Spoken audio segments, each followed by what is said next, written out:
Udayagiri MLA కాకర్లపై ఇంత ఈర్ష్య ఎందుకు? ఉదయగిరి ఎమ్మెల్యే కాకర్ల సురేష్ పై ఇటీవల వరుసగా వీడియోలు, ఆరోపణలు రావడం రాజకీయ వర్గాల్లో చర్చనీయాంశంగా మారింది. అమెరికాలో ఉద్యోగం చేసి వ్యాపారాల్లో విజయవంతమైన కాకర్ల సురేష్ మంత్రి నారా లోకేష్ ప్రోత్సాహంతో రాజకీయాల్లోకి వచ్చి సేవా కార్యక్రమాల ద్వారా ప్రజల మద్దతు పొందారు. అయితే ఆయనపై వస్తున్న ఆరోపణల వెనుక రాజకీయ కుట్ర ఉందని ఆయన అనుచరులు ఆరోపిస్తున్నారు.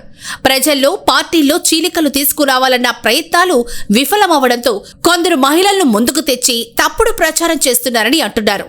ఇటీవల వెలుగులోకొచ్చిన కొన్ని ఆరోపణలపై పరిశీలిస్తే అవి వ్యక్తిగత లేదా కుటుంబ వివాదాలకు సంబంధించినవేనని, వాటికి ఎమ్మెల్యేతో ప్రత్యక్ష సంబంధం లేదని స్థానికులు చెబుతున్నారు. గతంలో వచ్చిన ఆరోపణలు కూడా రాజకీయ లబ్ధి కోసమే చేశారనే అభిప్రాయం వ్యక్తమవుతోంది. మరోవైపు కాకర్ల సురేష్ నియోజకవర్గంలో రహదారులు, పాఠశాలలు, ఆసుపత్రులు, వంతెనలు నిర్మించడంతో పాటు పరిశ్రమలను తీసుకురావడంలో కీలక పాత్ర పోషించారని ఆయన మద్దతుదారులు పేర్కొంటున్నారు. 143 పంచాయతీల్లో అభివృద్ధి పనులు చేపట్టి ఉదయగిరి రూపురేఖలు మార్చారని అంటున్నారు. అభివృద్ధితో ప్రజల్లో ఆదరణ పెరుగుతూ ఉండడంతోనే కొందరు రాజకీయ ప్రత్యర్థులు ఆయనపై దుష్ప్రచారం చేస్తున్నారని టీడీపీ కార్యకర్తలు ఆరోపిస్తున్నారు. ప్రజలకు దగ్గరైన నాయకుడుగా కాకర్ల సురేష్ కొనసాగుతున్నారని, తప్పుడు ఆరోపణలను ప్రజలు నమ్మడం లేదని వారు చెబుతున్నారు. అందరికీ నమస్కారము. నా పేరు ఉప్పూరి ఆదిలక్ష్మి. కాకర్ల సురేష్కి ఈ గొడవలకి ఎటువంటి సంబంధము లేదు. కానీ కావాలని అమ్మాయి ఆయన మీద ఆరోపణలు చేస్తుంది. ఆయన ప్రభుత్వంలోకి రాక తలికి నుంచి ఈ గొడవలు ఉన్నాయి. గత 13 సంవత్సరాల నుంచి ఈ గొడవలు జరుగుతూనే ఉన్నాయి. కానీ 5 సంవత్సరాల నుంచి విపరీతంగా హింసిస్తూ ఉంది. వాళ్ళ అన్న ఒక కారణం ఆ అమ్మాయిను. అందుకని ఆ కుటుంబానికి ఊరి ప్రజలు మొత్తము అండగా నిలబడతాము. వాళ్ళకి ఆ కుటుంబానికి మీరు న్యాయం చేయాలని కోరుకుంటున్నాము. అందరికీ నా నమస్కారం. నా పేరు ఉత్తూరు జయమ్మ. ఎన్నికల వరమ్మ. నేను ఒక ఇంట్లో పెరిగిన వాళ్ళని. ఆమె తన బిడ్డలైనటువంటి రజిత, రమేష్ ఇద్దరు రజితకే పక్షపాతంగా అంతా చేసి ఉంది. రమేష్ తన కొడుకుని, తన బిడ్డల్ని దారుణంగా అన్యాయం చేసింది. ఈ అన్యాయాన్ని సహించలేకుండా ఉన్నాము. రజితాన్ని నేను అడిగితే కలిసినప్పుడు 2 పర్యాయంలో ఇల్లు నీకు అవసరం అంటే నాకు అవసరం లేదన్నది. సరే మీ అమ్మ పేరు మీద రాసేసి నీ పేరు మీద నుంచి తప్పుకొని చెప్పినాను. వెళ్ళలేదు. అయినా మీ అన్న పిల్లల్ని నువ్వు ఎందుకు హింసిస్తున్నావు? వాళ్ళని ఒక మానవత్వంతోనన్నా వదిలేస్తే వాళ్ళు బతికేదో వాళ్ళు బతుకుతారని చెప్పినాను. ఈ విధంగా చేస్తుంది. కానీ ఇది చేయటం న్యాయం కాదు. మీరే ఆలోచించి ఆ పిల్లలకి, వాళ్ళ అమ్మకి న్యాయం చేయవలసిందిగా కోరుకుంటున్నాను. రజిత ఇచ్చిన పేపర్ స్టేట్మెంట్ కరెక్ట్ కాదు. ఎమ్మెల్యేకి సంబంధం లేదు. ఈ గ్రామంలో వెలిగల్ల రమేష్ చనిపోయాడు. ఆ రమేష్ రజిత, ఆ రమేష్కే అన్యాయం జరిగింది. కానీ రజితకి ఎలాంటి అన్యాయం జరగలేదు. ఈ గ్రామంలో ఎమ్మెల్యేకి ఎటువంటి సంబంధం లేదు. అది జరిగి 5 సంవత్సరాలు అయింది. 5 సంవత్సరాలప్పుడు కూడా నేను కూడా మాట్లాడాను ఆ అమ్మాయితో. అమ్మ ఎడన్నా కూర్చొని మాట్లాడుకున్న అమ్మ పోలీస్ స్టేషన్కి పోగాకండని. ఆ అమ్మాయి ఊరి మాట వినలేదు. ఆ అమ్మాయి పోలీస్ స్టేషను, ఆర్డీఓ ఆఫీసు, ఇంకొక ఆఫీసుల చుట్టూ తిరిగేది. ఇదే చేస్తూ ఉంది. అన్యాయం అయితే రమేష్ కుటుంబానికి జరిగింది. ఎమ్మెల్యే గారికి వచ్చి 2 సంవత్సరాలు అయితే ఆయనకేం సంబంధం ఉంది దీంట్లో? ఇది వాళ్ళు కోర్టుకు వేసుకొని ఉంది. ఆ అమ్మాయి ఎస్పీల దగ్గరికి వెళ్తుంది, డిఎస్పీల దగ్గరికి వెళ్తుంది. ఎమ్మెల్యే గారు ఏం చెప్తారు? ఎస్పీకి కూడా చెప్తారా ఇది వద్దని? ఎమ్మెల్యే గారు న్యాయం చేయమని చెప్తారు, అంతేగాని ఇవన్నీ చెప్పరు కదా. ఇది అన్యాయము. రజిత అనేది అన్యాయము. వాళ్ళ బంధువులు ఉన్నారు కదా, వాళ్ళు కూర్చొని సామరస్యంగా చేసుకోకుండా ఎమ్మెల్యేకి చుట్టడం ఇది ఎంతవరకు కరెక్ట్? అధికారులకి, రాజకీయ నాయకులకి చుట్టడం ఎంతవరకు కరెక్ట్? రాజకీయ నాయకులు ఎవరు పిలిస్తే వాళ్ళతో మాట్లాడతారు.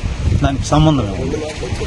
ఎమ్మెల్యేకి రాజకీయానికి సంబంధం లేని విషయం ఇది. ఎట్టి పరిస్థితుల్లో వాళ్ళ కుటుంబ సమస్య. వాళ్ళు కూర్చొని గ్రామస్తులు సరి చేసుకోవాల్సిన సమస్య. కానీ ఇది ఇతరులకు ఎవరికి సంబంధం లేదు. నమస్తే సార్.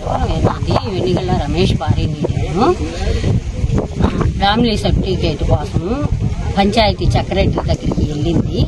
మరి ఆ అమ్మాయికి ఏం సంబంధము? మా అమ్మాయికి ఏం సంబంధం సార్? మాకు న్యాయం జరిగేటట్టు చూడండి.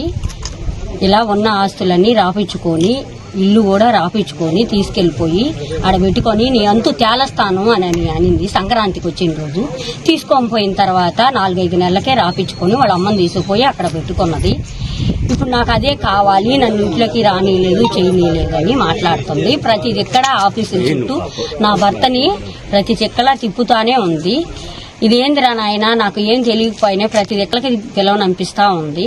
ఇట్లా నా భర్త చచ్చిపోయిన తర్వాత నా తమ్ముడు తోడబుట్టిన వాడు వచ్చి హెల్ప్ చేస్తాడు కదా, మరి నా మద్దులు ఇద్దరు అదేదో మాట్లాడాడు చేశాడని ఒట్టొట్టి అన్నీ చెప్పేసి నిందులు వేసి వాళ్ళ మీద కేసులు పెట్టింది.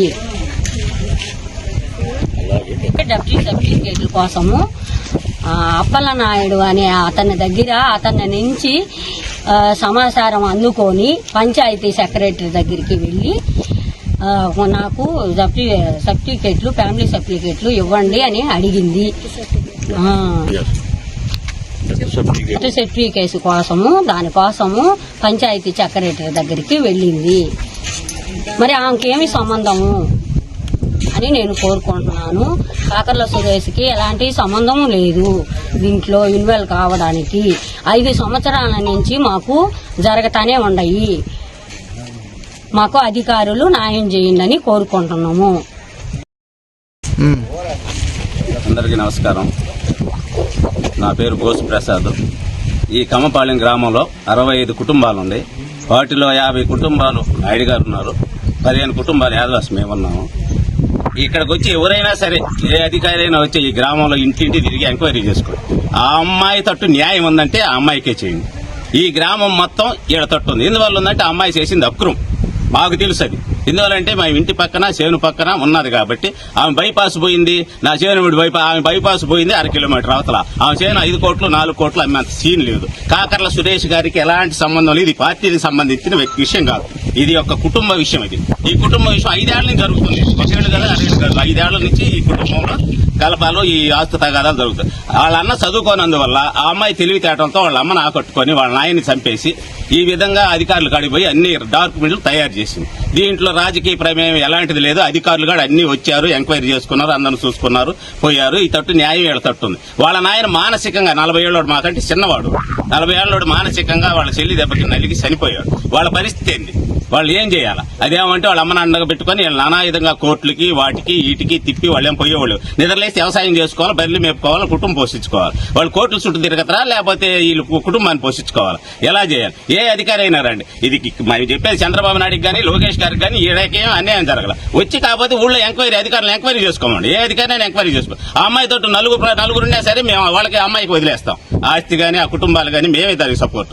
కాబట్టి వీళ్ళ కుటుంబాలకు మాత్రం న్యాయం చేయాలి.